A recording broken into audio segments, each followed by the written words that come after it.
எல்லாருக்கும் வணக்கம். ரொம்ப நெகிழ்ச்சியான நாள் இது. ஒரு 20 வருஷ பயணம் தொடர்றது நடுவில் ஒரு சின்ன இளைப்பாறல் மாதிரி நம்மளே நம்ம சந்தோஷமான ஒரு வாய்ப்பாக அகரமுடைய அலுவலகம்னு சொல்கிறதான்னு எனக்கு தெரியல. ஏன்னா இது அலுவலகம்னா நம்ம வந்து ஒரு ஆஃபீஸ் ஒர்க்கு தான் பண்ணுவோம். இது ஆஃபீஸ் ஒர்க் பண்ணுற இடம் இல்லை. இது முழுக்க முழுக்க இங்கே படிக்கிற மாணவர்களுக்கு பயிற்சி பட்டறையாகவும் இந்த இடம் இருக்க போகுது. ஒரு வளர்கிறதுக்கு ஒரு இடம் ரொம்ப ஒரு விதை அந்த இடம் ரொம்ப முக்கியம். அப்படியான ஒரு வளர்ச்சிக்குரிய மனிதர்களை மனங்களை ஒன்றிணைக்கக்கூடிய ஒரு இடமா இது தொடரப்போகுது. ஸோ அந்த போகிற ஒரு விஷயத்தை சூர்யா சார் வந்து நாங்கள் சொன்ன ஒரு 20 வருஷத்துக்கு முன்னால் நான் பத்திரிக்கையிலேருந்து வெளியில் வந்து கல்வி சார்ந்து ஏதாவது விஷயம் பண்ணலாம் அப்படின்னு வர்றப்போ அவர்கிட்ட பேசுகிறப்போ அப்போ வந்து எனக்கு அப்போ வந்து நடிகர்களுடைய பங்களிப்புங்கிறது பொதுவாக எப்படி இருக்கும் அப்படின்னா வந்து ஒரு அயன் பாக்ஸ் தருவாங்க, ஒரு தையல் மிஷின் தருவாங்க, இல்லைன்னா ஒரு ஆட்டோ ஸ்டாண்டில் அந்த போர்டு வைக்கிற விஷயம் இருக்கும். இந்த மாதிரியான விஷயங்கள் நடந்துட்டு இருக்கிறப்போ இப்படி எதுவும் பண்ண முடியும். ஒரு ஒரு ஒரு ஒரு விஷனோட ஒரு வேலை செய்யணும். நம்ம கல்வி மட்டும்தான் வாழ்க்கையை மாற்றக்கூடிய விஷயம். ஆனால் அதுக்கு ரொம்ப பொறுமையாக இருந்து அதை செய்ய வேண்டியது இருக்கும் அப்படின்னு சொல்கிறப்போ அதே மாதிரி எல்லாருடைய இந்த மாதிரியான நடிகர்களில் இருந்தவங்க அவங்களுடைய பேர்களில் தான் அந்த அறக்கட்டளை இருக்கும். ஸோ இதை ஆரம்பிக்கிறப்போ சூர்யா சேரிட்டபிள் ட்ரஸ்ட்னு இருந்தது அகரம்னு மாறுச்சு. ஒரு தனிநபர்களுடைய அடையாளமாக அது இருக்கக்கூடாது, அது எல்லாருக்குமானதாக மாறணும் அப்படிங்கிற சிந்தனை வரைக்கும் இதுக்குள்ளே இருந்தது. இது எல்லாமே வந்து ரொம்ப ரொம்ப ரொம்ப கனவோடு பேசி ஒரு விஷயமா உருவாக்கணும். ஆரம்பிக்கிறது மட்டும்தான் இது. நான் இப்போ பேசிகிட்டு இருக்கிறது இது நாங்கள் பண்ணோம் அப்படின்னு இல்லை. பிஹாஃப் ஆஃப் அகரம்னுடைய எல்லா தன்னார்வலர்கள், முன்னாள் மாணவர்கள், இப்போ படிச்சுட்டு இருக்கிற மாணவர்கள் எல்லாருடைய பிரதிநிதியாக தான் நான் இதை இங்கே சொல்கிறேன். இது வந்து ஒரு கூட்டு முயற்சி, இது ஒரு கூட்டு கனவு.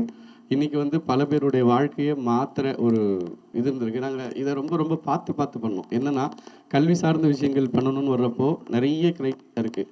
எந்த க்ரைட்டீரியா நம்ம எடுத்தது அப்படின்னு வர்றப்போ அரசு பள்ளியில் பட்ட மாணவர்களுக்கு நம்முடைய பங்களிப்பை தரணும் அப்படின்னு கொண்டு வந்தோம். அதை ஏன் அரசு பள்ளி அப்படின்னு எடுத்திங்கன்னா அங்கே தான் எதற்குமே வழியற்றவர்கள் போய் சேர்ற இடமா இன்றைக்கி வரைக்கும் இருக்குது. இன்றைக்கி ஒரு 10,000 ரூபாய் சம்பாதிக்கிறவங்க கூட ஒரு தனியார் பள்ளிக்கு பிள்ளைகள் அனுப்புறது தான் விரும்புகிறாங்க.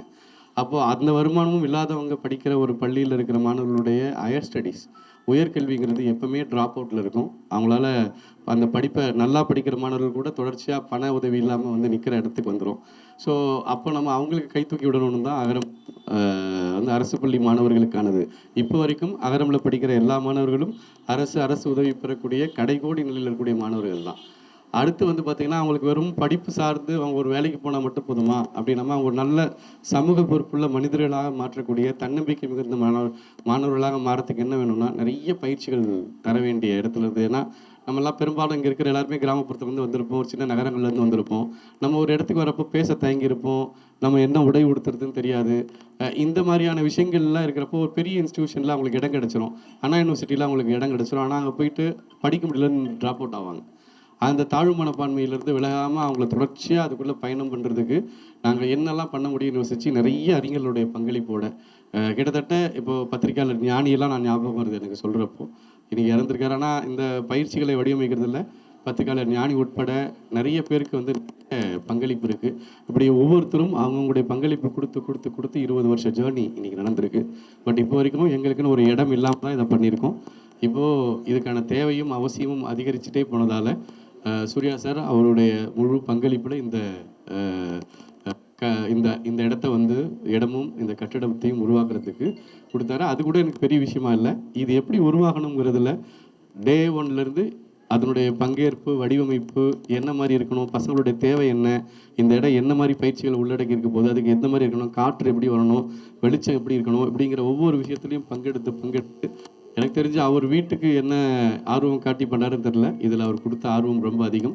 ஸோ இப்படி எல்லா வகையிலும் பார்த்து செய்த இது ஒரு புதிய தொடக்கமாக இருக்கும் நம்புகிறோம். வழக்கம் போல் உங்களுடைய அன்போடும் ஆதரவோடும் இந்த பயணம் சிறப்பாக தொடரணும்னு கேட்டுக்கிறேன். நன்றி.